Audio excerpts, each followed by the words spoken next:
you guys are on the screen. If it was here, you would see yourself. So yeah. Okay. So okay. So now everything is recorded. Just be nice. That's the only thing. And I don't post it on publicly, but at the same time, with the link, it is accessible. So it's not private for sure. But it's not public. It doesn't come in a search. When someone searches on say Google saying that this course name and this semester, it won't show up. But if they have a link, it shows up. So you don't want to be nice. Okay, and we got so now it's getting recorded. That's it. Oh, okay, that's all we have to do. Oh, and then you have to set up the camera now. What happens is that this is a remote, and so I can move. I should show you this. What if I'm camera shy? Oh, good point. So, okay, maybe I should ask. If anyone has any reservations with recording this, you should tell me, and then I will. I'll try to do something that is best for the class. Like I will accommodate that. I don't think Something that's like a problem because you don't really record the class. It's just a correct, but let me decide that. There's a good point. Instead of an argument there, I will have to see what are the university policies. So if there are any reservations, write to me or somehow convey that to me. And then I will try to accommodate that. Like, to my knowledge, it's okay to do this, but at the same time, if there is any issue, then I should make sure that everyone's fine. Don't worry, I'll just sit behind the side. If I don't want to be. Yeah, fine. Okay. So now if you notice, this is not even on that camera. This is now using this camera. So I will now change the camera to, so you go to, no, I think It is. oh, it is. What do you mean? Oh, maybe. Oh, so it needs to be in the front, maybe, so you want to change it around. Or wherever the person with the remote is, you might be sitting there. So you might be having the remote. Typically, I have the remote, but this time you guys have the remote. So basically, you can see. So you can go all the way. So I set it up. I think it's better to come this way. I set it before the lecture. I set at least 2 boards already set. So I'll show you how to do that. So. And if you want it zoomed in, so then you have to select more. So now there is a zoom button here. So this zooms in.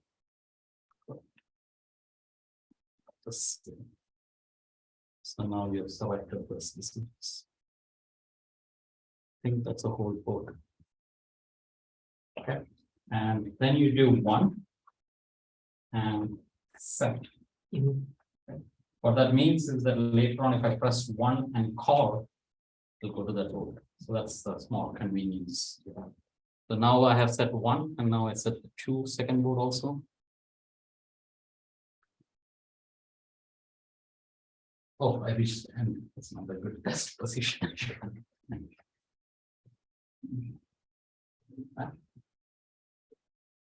Here. Okay, let's try.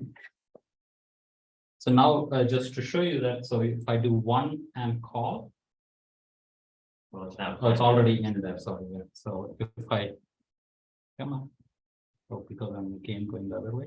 Yeah. So now if I do 1 and call, it goes to that same spot, but now it has been moved. Wherever it moved to. Now it's in 7.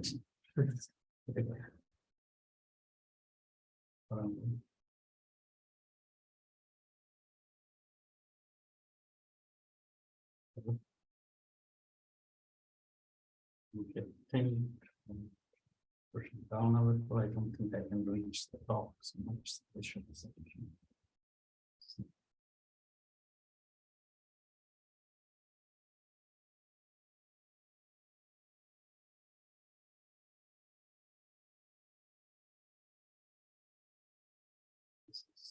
As a one, so now I do one again.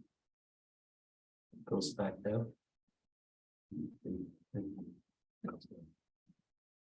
Okay, so.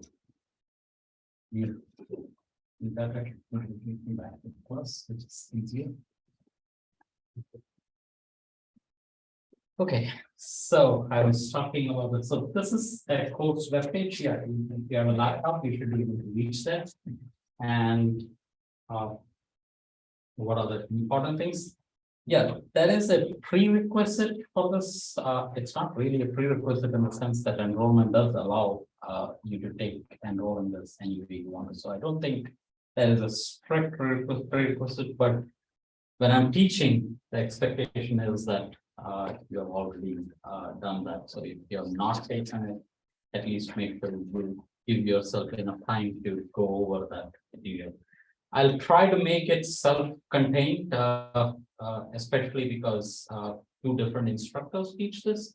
So it should be possible to do that. So I'll try. I usually try to make it self-contained, even if we do not have a very full fluency in the first part. And as far as concepts goes, it is pretty much the standard physics that we study at introductory level. Those are the concepts. It's just mathematically, it's much more elaborate than what we do at an introductory level.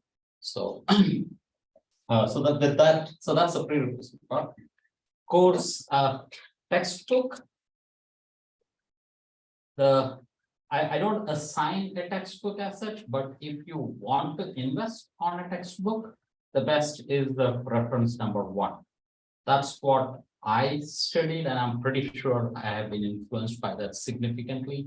And just in case, I think I remember one of the undergraduate students made a comment that my not only my content matches, even the fonts match apparently. So with this textbook, so obviously there is a significant influence there. So if you want to invest on invest money into a textbook, then that might be the best that will help you with this course as far as orienting with me goes. And subject wise also, this book is based on lectures of Julian Schwinger. He's a Nobel laureate. He contributed significantly to quantum electrodynamics. His Nobel Prize was for quantum electrodynamics. So at least I find it to be one of the best books, but books are always personal. So there are a few more references given. It's expected that you don't depend on one book alone. It will be necessary for you to go around, and at the same time, it's also your lectures should be the first place where you start from, and from there you go into the books, and then you go into other resources. That's the way I would say. But if you can start with so again, I typically say start with my lectures and open the homework, and if you can work on your homework immediately without looking into any book or any resources out there, then you're good. You don't need to do anything else. You do the lectures if you can do the homework, but I don't expect that. Like my expectation is that 80% of you will not be able to attempt on the homework just by listening to the lecture. It will be necessary for you to go around and look into resources. And that's the learning process that you go into the book, then come back to the homework, go back to the book or resources, and then come back. So that's the learning experience from my point of view. You can take help from me. I mean, of course, you can talk to each other, you can look into each other's work. I encourage that very much.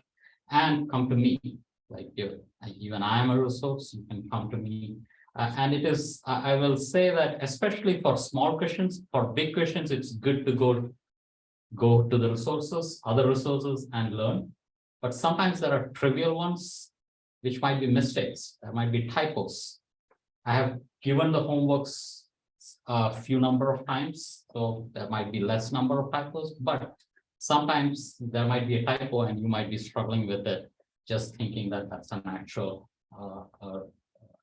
content of the homework. So sometimes coming to me for minor problems might be very beneficial. I also say that even if it's a typo, you can only learn. Even if you go around in the wrong direction, you will only learn. So eventually, somewhere or the other, you will end up learning it. But of course, there is this assessment of the scores that is there. So for that, it may not benefit. So don't hesitate to come to me, for especially for smaller questions. I don't understand what is meant in this question. So those are the good questions to come to me. Bigger conceptual questions, go to resources and me if you feel comfortable, but minor questions, don't hesitate at all. That's a web page, lectures. I do write that will be recorded if the technology is available, and that was under the saying that if someone wants it. So you guys said yes to that, so we will have the recording. The recording will be available as a YouTube playlist. So on the web page, it will show up. So you guys have access to my page before, as you probably have it in front of you on the computer. So it should be pretty straightforward. Homework will be 40%. Exams will be. Homework is what?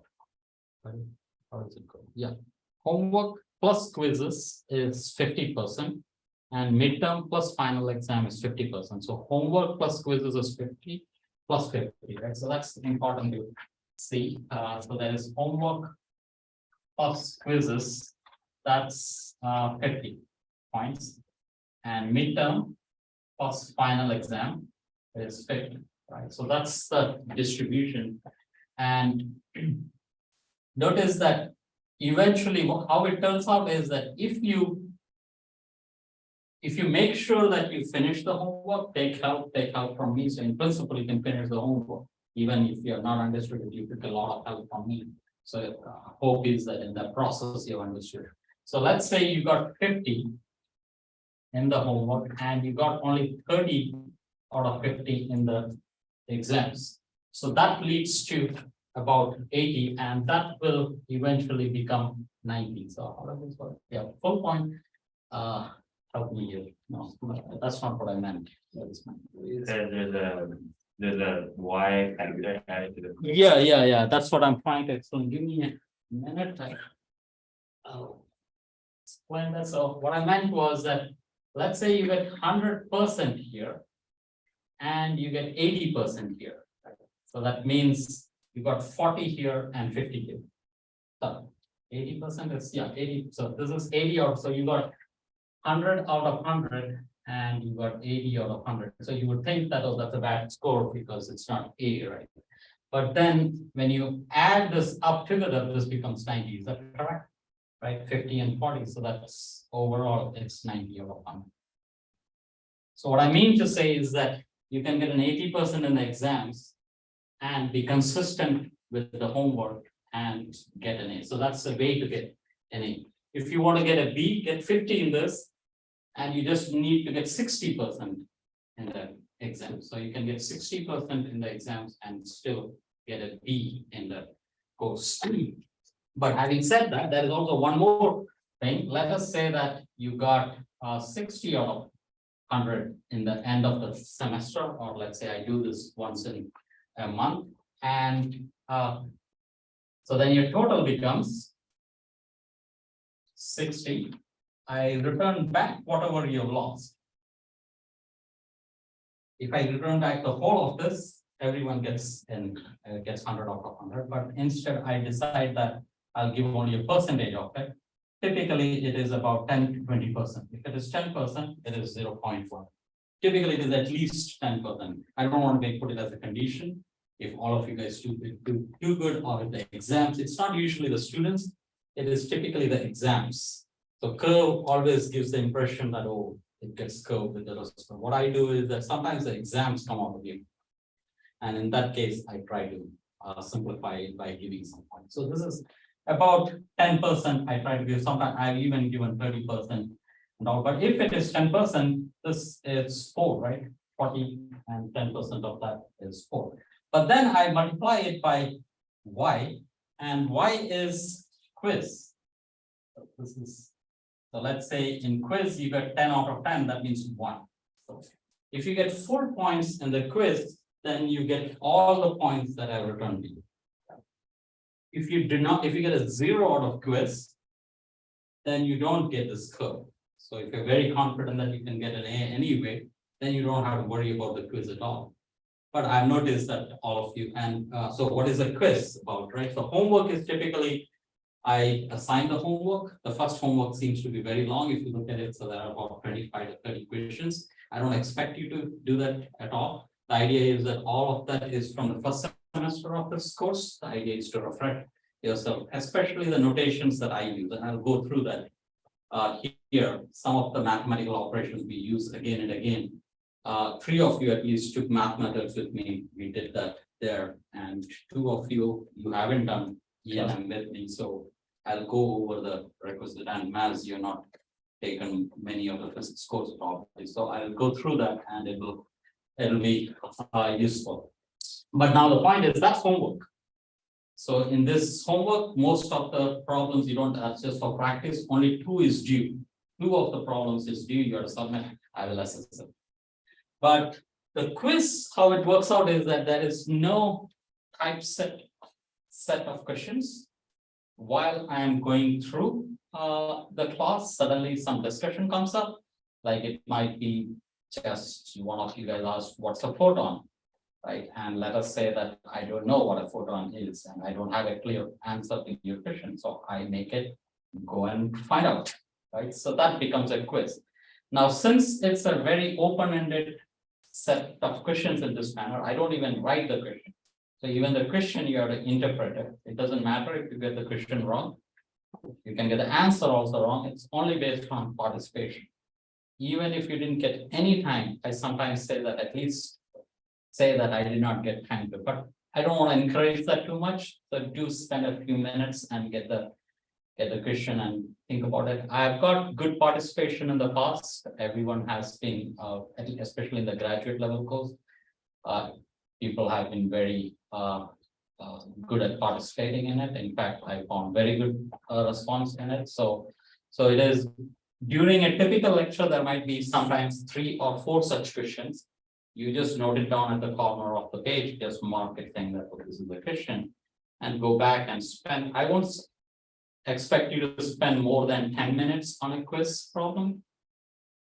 If you want, if you get excited and you get very interested in it, go ahead and spend as much, but for the sake of the course, for the points, don't spend more than 5 to 10 points. That's my recommendation on it. And so whatever you get there now helps in this. Remember, it's participation based. In principle, if you're just submitting every quiz, you get all of this, or all of this you can. But it also happens that even in graduate school, I have at least had 40% of the students who struggled even getting this one. But, at least among those who are sitting here, so they're in most of you have been pretty good at that. So that's is that clear? Fact, especially maths, so make sure. I understand that part. How did you say the homeworks were graded? Okay, homeworks will be graded by me. That will be it will be graded pretty much like an exam. But I'm very lenient also because you do it in a group, right? So our group or most of you take help from each other. So I'm pretty lenient with that. At the same time, if I find some basic mistakes, I am very strict also about it. So the grading of the homework is done by me. And typically it is possible to get 50 out of 50 for the time. It's easy to get it unless you attempt on it on the last day. Homeworks are long again, I should say. If you start on the last few hours of the homework, probably you will struggle. Ask others, that's the best thing to do. Would it be correct to say that it's not a good idea to spend the last few hours in the homework? You need to be at least few days before, because you will have to refer to other books or come to me or talk to each other. Do you agree to that? Yeah. Yeah. So again, talk to each other. Don't hesitate or talk to me if since you're in a different department, it might be harder to approach. But now you're from the same, at least you guys. But you're not spent time in Iran, right? I've been there. Oh, you did, okay, yeah, so, yeah, or if that helps at all. But approach me in the, any way you can. And quiz is different, quiz is in the class, it's just random questions, just make sure you interpret the question reasonably well. You give us some, and the submission for the quiz is in the next lecture. Okay, so that, like today, let's have a quiz, let's say, write down the max, we will use Maxwell's equation in SI units. And are you guys aware of the problems with Maxwell's equation or electrodynamics and units? So you do know that units is a big mess usually, correct? Units can, for example, I think it's a real story according to what I read on the internet, which is not very reliable, is that British pounds and American pounds, there's a difference. So the weight we measure in kgs, that's a SI unit for that, but here in US, it is common in pounds, right? And in Britain also there is a pound, but apparently there's a difference between the 2 pounds. And there was an aeroplane that flew from US and it was going to Europe, and it stopped in Canada for fuel, and you say so many pounds, right? Or you fill in the fuel, and apparently it was not sufficient to take you all the way. I don't think there were any deaths or anything, but it was critical enough that just because of unit conversions, there was a problem. It doesn't just stop with this. I think when, again, all this might be exaggerated. I don't know the validity of this story. Apparently, when Hubble Space Telescope was sent, there was some unit conversion led to some focal length of it not being set properly. And they had to send a human again to repair it. Remember that the Hubble telescope was repaired later on. First one was not perfect enough, so they had to fix it. So it could be very expensive. But now that's what you tell at an introductory level. Units are very important, but it's an inconvenience, significant inconvenience, but one has to be careful. It doesn't mean that one unit is better than any other. At least I don't think any unit is better than, it could be convenient. Yeah, like of course, if you're used to something, it is convenient. And there is some international regulation that SI units is what one could use. But if not, you have to make sure that as far as you do the conversions correct, there's nothing wrong in using any unit you want. Right, so that's one approach. Now, that's complicated enough, and that's a mess enough. Now, in Maxwell's equation, it's not that the numbers change. Remember, there it is 5 kg becomes, let's say, about 10 pounds, right? So it is just the numbers that are changing. When it comes to equation, it is F equal to MA. F equal to MA does not depend on units. Is that clear what I mean? When I plug in the numbers, only then I have to worry about the units. But that's not the case in Maxwell's equation. The equations change because of the units. Okay. So for example, let's say, what's the force? Let's say there's a magnetic field. So that's a magnetic field. This should be familiar. And that is a positive charge moving with velocity v. It experiences a force. And what's the force it experiences? Q because Q. Very good, right? So Q times V cross V. This is true in SI units. Right? How does it look like? Suppose you have to work in Gaussian units. That's another set of units, very popular. And what is that equal to, anyone?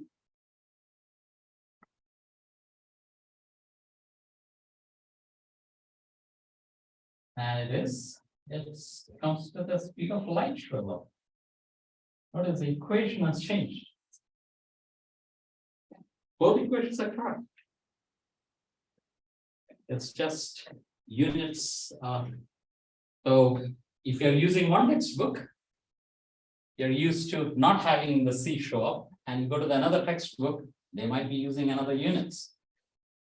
And to make it worse, there are very good textbook, the best textbook for the, I shouldn't say the best is not the right word. The most popular textbook at graduate level, that's Jackson, that's the most used textbook if you go by the number of colleges using it. That textbook changes units midway, right? Eight chapters down the line, you change your units. Okay, you declare that from now on, I'm going to change. So you use SI units until 7 or maybe 10 chapters, and the rest of them is in Gaussian units. So we will stick to SI units consistently, but if you want to use your resources, you have to go from one to the other. If you that's quiz, right? Yeah, so the quiz number 1 is go to the last semester, like I was debating whether to put that question over. Last semester, the first homework was all about this. It was about converting units. So quiz is 2022, I think, spring. Homework 1. Okay. Don't have to do the whole homework. At least go through it and try to see what I'm trying to convey.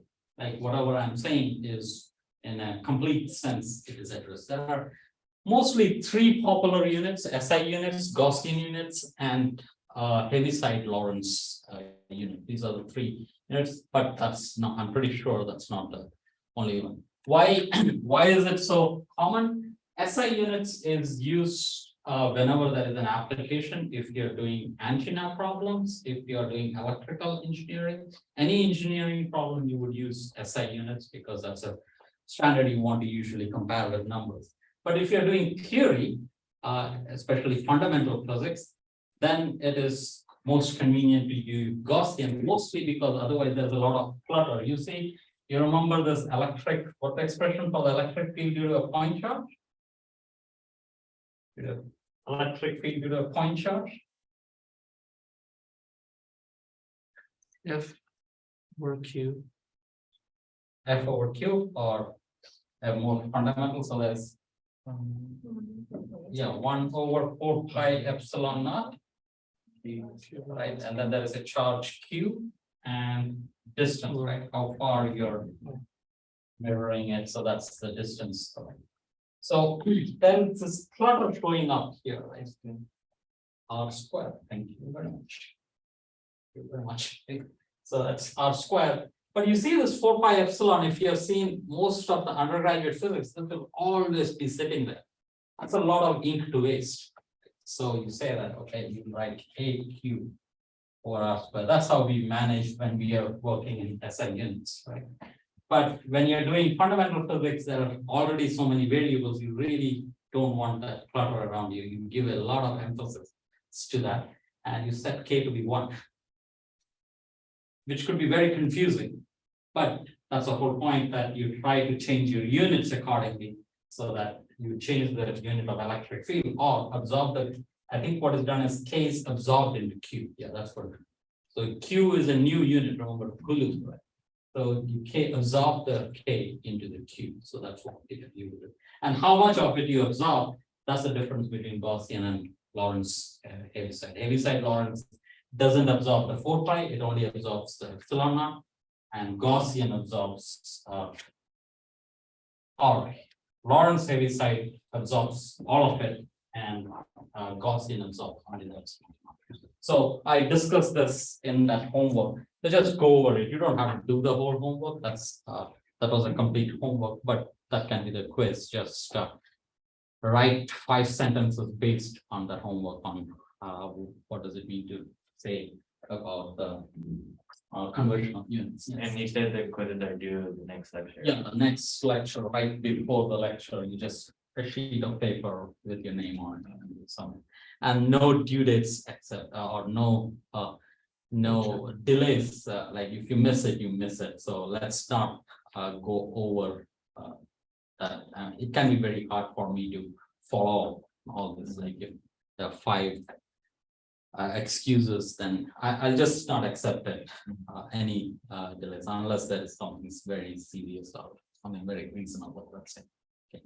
And if all of you did not submit the quiz, I'm not going to ask either. So if you guys can be, if you guys really think that this is not a very convenient thing, so you just have to talk to each other, get into a pack and say that we will not submit. If one of you doesn't submit, or if all of you doesn't submit, the quiz is not there. Only if one of you submits it, it gets activated in a sense. So that's a small loop. Okay. Is it for the same course or ENM1? What? This. quiz? Oh, this quiz, okay, how it came out is that whenever I teach the last year also, I was teaching, Bamsu taught the first part and I taught the second part of that. So in the first part, I wanted to write the Maxwell's equation in my own, I want to make clear that this is the notation we will use SI units, even though I know that Bamsu uses exactly the same SI units. Yes, that's correct. That's exactly what it is. It looks long, but just go over it and it should be okay. So there is the 2022 spring homework number 1. It was for this course. So I was just recollecting. So whatever I'm going to do today, like I'll recollect some of the mathematical techniques that we will use, which will be very useful. Okay, clear. So that's about the syllabus. And that time is very off. Yeah. What are the contents for this course? Yeah. There will be first one will be stress tensor. So the point is, yeah, good point. So what are the contents? Let's see. Let me teach also while I'm. So there is this interesting. So let's say there is a positive charge, right? And there is an electric field associated with it. That's how you would see it. That's your electric field, which is Q over 4 pi epsilon naught R squared. Right? And if you bring in another, let's say this is Q1. Q1, and that's an electric field due to the first charge. If I bring in another charge, the force on 2 by 1, that's on 2 by 1. That's equal to Q1 Q2 times E1. Is that clear?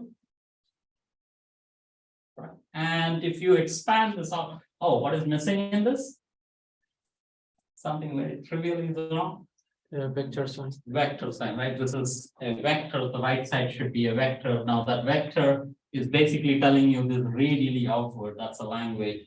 So you just say that that's R hat. So R hat here is a abbreviation for the sentence that it's radially outward from the point charge. That's what it means. So that's a vector. Now, if I were to substitute this makes it 1 over 4 pi epsilon naught, and this is Q1, Q2 over. Now it is R is nothing but R1 minus R2, right? Whole square. That's a position of charge 1, position of charge 2. That's the difference between the charges. Is that clear? And that is R hat. R hat is the unit vector associated with this. Now, there's a Coulomb's law, right?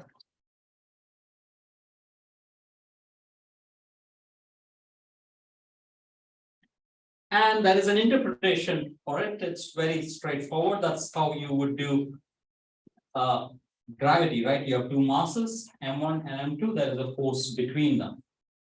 When you do this interpretation, it doesn't really need anything in space. There are two charges. They are the dominant players. Charge 1, charge 2, the moment charge 1 knows, like if you say knows about the charge 2, there is a force between them. Okay. this is called action at a distance.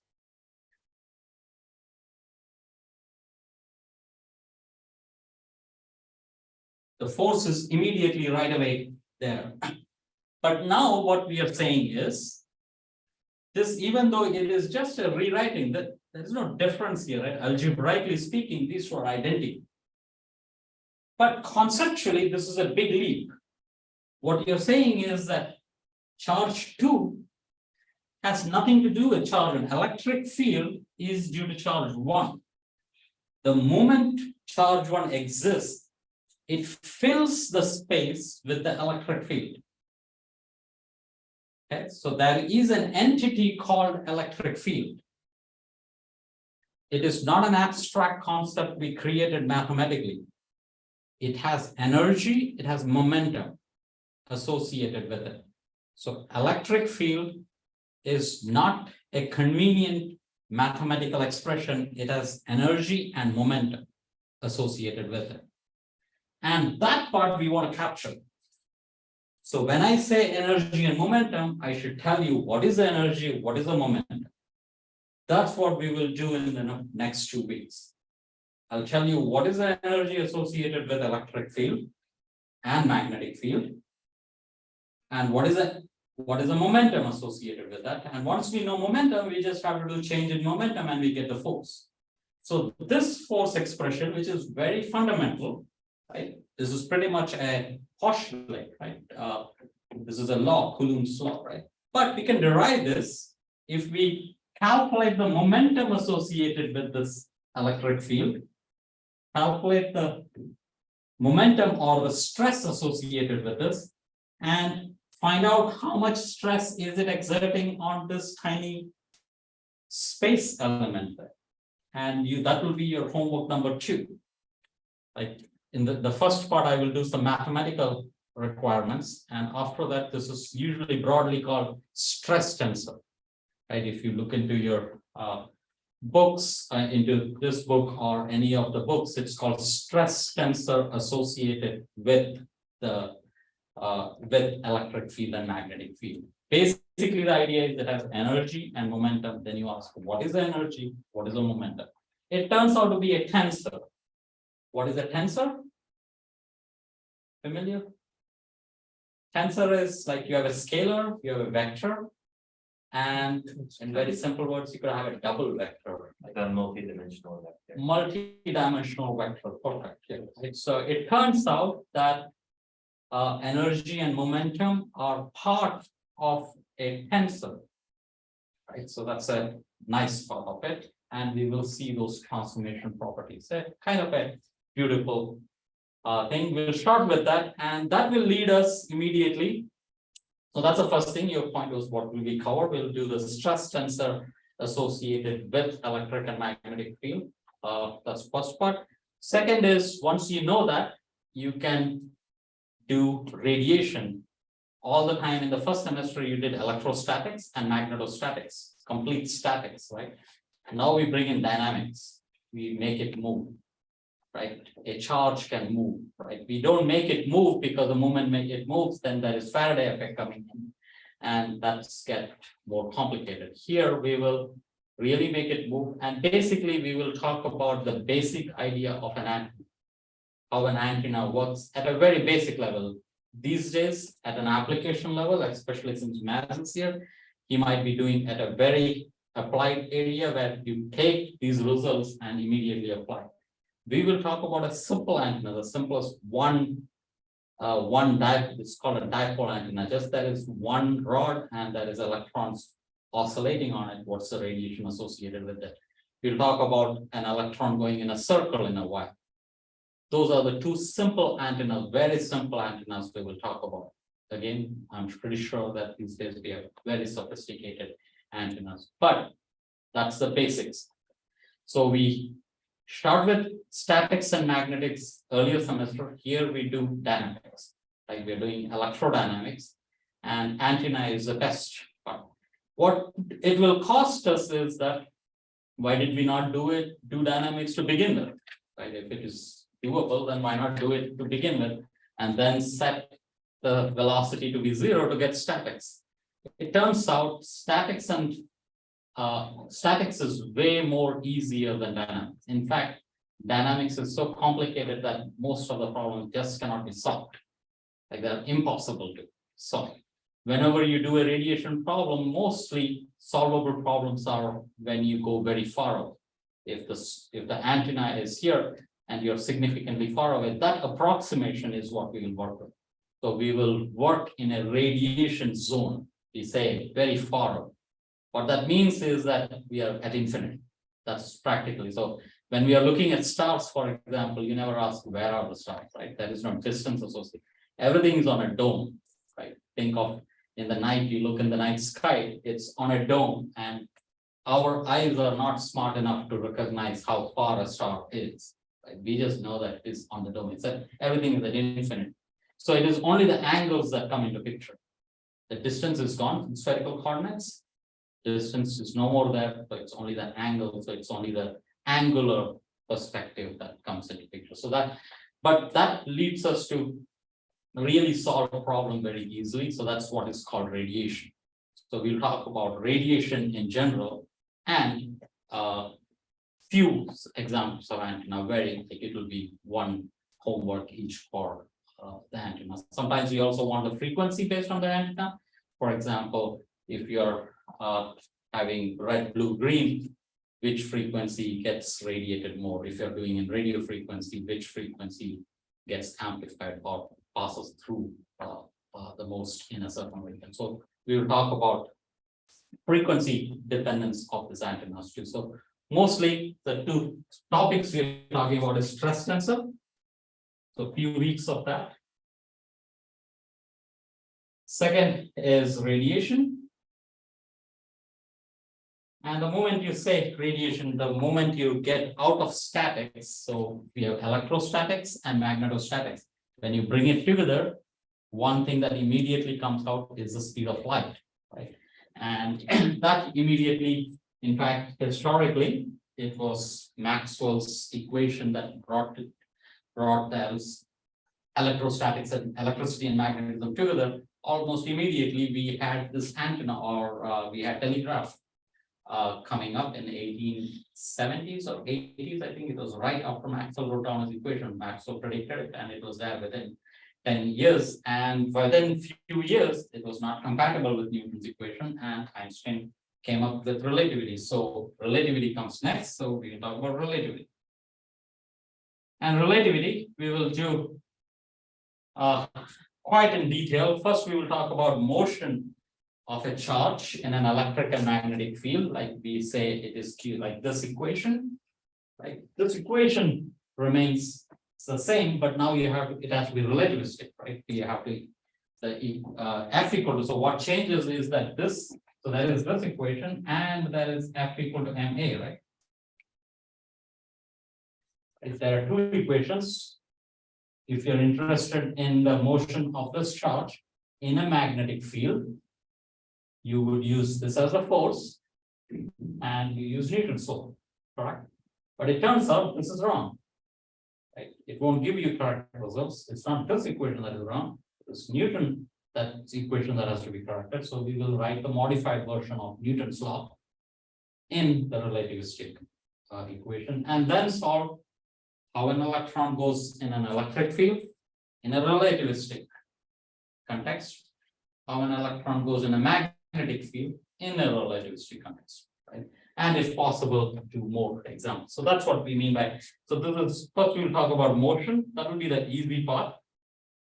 And then we will talk about transformation of electric field itself. So how does E and B transform?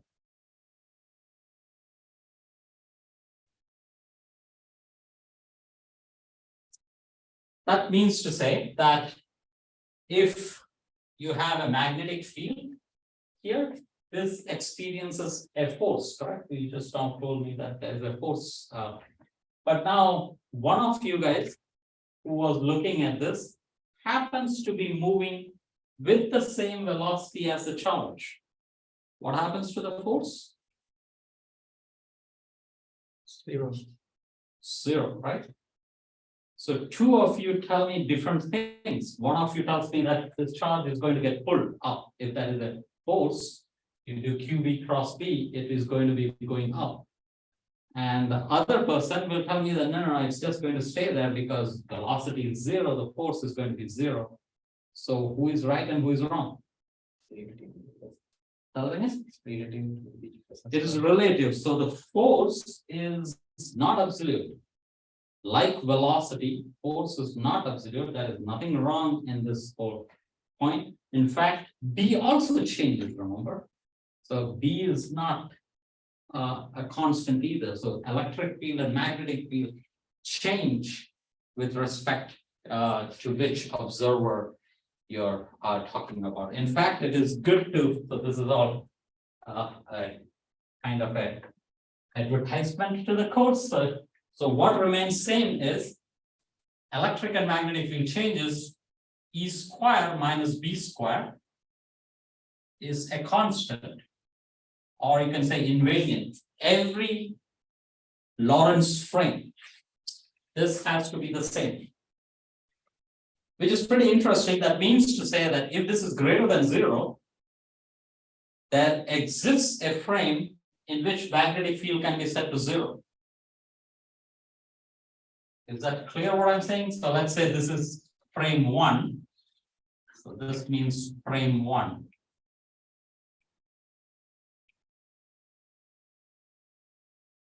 And there is another frame, frame two.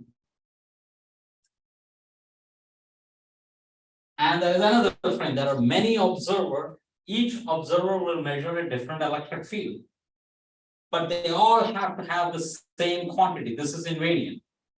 Okay, and we will show how it is, but for now, just if you accept that, but if you just accept this is to be the same, then there exists an observer for which if E square minus B square is greater than zero in one frame, there exists a frame, then there exists a frame in which B is zero. Because this has to be greater than zero, I can always set that to be zero.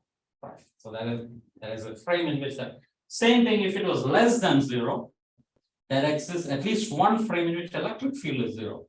I can go and sit in a frame in which electric field will not be there, so that means, and you always do that because that will simplify the problem a lot. Like electric field and magnetic field alone is easier than having a mix. And there is one more, so greater than less than, there is also one more, E square is equal to B square. What is that? Under what do you call when E square is equal to B square? In what scenario is electric field equal to magnetic field? Or better way to ask this, can you think of an example where electric field and magnetic field is exactly the same magnitude-wise?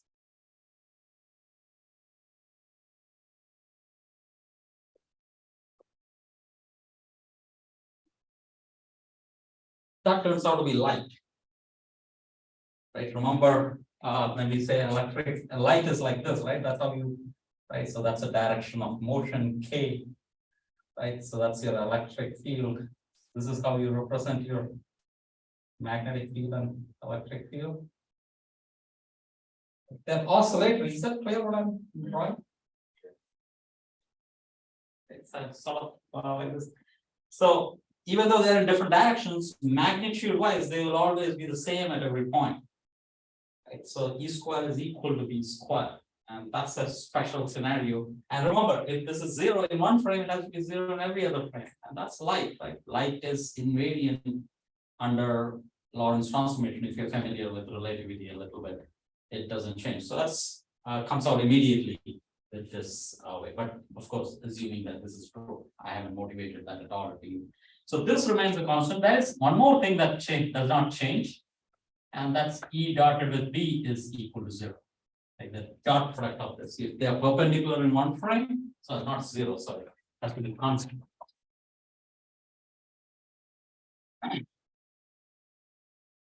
That means again, you can say this is greater than zero. That means it can be an acute angle. or it can be an obtuse angle, or it could be perpendicular. Right? If it is perpendicular in one frame, in every frame it has to be perpendicular. Because it's 0. If it is acute in one frame, it can change the angle, 30 can become 40 degrees, but it has to remain acute.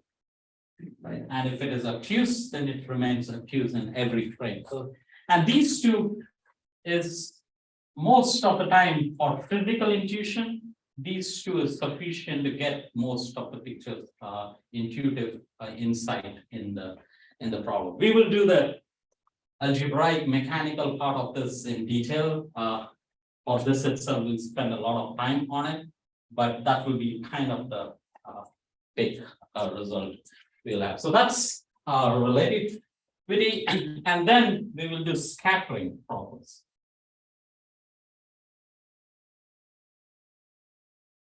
Scattering, we will do Rayleigh scattering to begin with.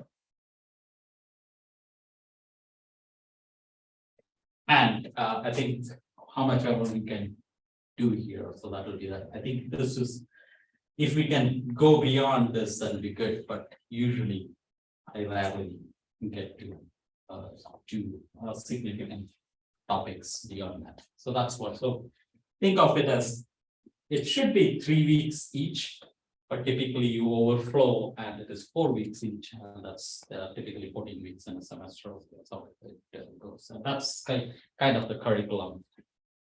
In between here, there is optics also, reflection and refraction, Snell's law, and the law of, what is the law of reflection? What is the law of reflection?